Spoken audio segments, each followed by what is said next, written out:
Welcome to part 2 get ready with me. So ನಾನಿವತ್ತು wear ಮಾಡ್ತಿರುವಂಥ dress ಅಲ್ಲ, actually sari. So this is the sari. One second. Yeah, this is the sari I am wearing. So ಈ ಸ್ಯಾರಿಗೆ blouse ಬಂದು like this. ಈ ಸ್ಯಾರಿ ನಂಗೆ favourite ಯಾಕೆ ಗೊತ್ತಾ? So this is my design sari. Actually ನಾನೇ ಡಿಸೈನ್ ಮಾಡಿರುವಂಥ ಸ್ಯಾರಿ. ಯಾವ ಥರ ಅಂತ ಡಿಸೈನ್ ಅಂದರೆ ಓವರಾಗಿ ಡಿಸೈನ್ ಎಲ್ಲ ಮಾಡಿಲ್ಲ. So C, this is the ಈ ವರ್ಕ್ ಏನಿದೆ ಇದನ್ನು ನಾನೇ ಮಾಡಿರೋದು actually.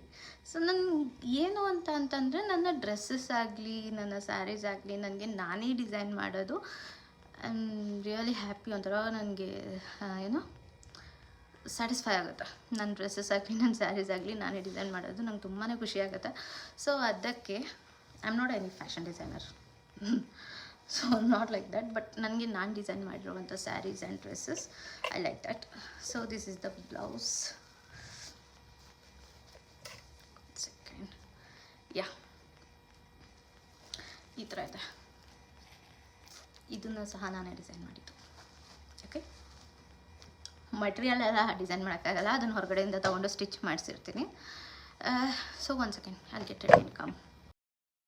So yeah, this is my look. I'm ready now to actually my favorite sari ಇದು.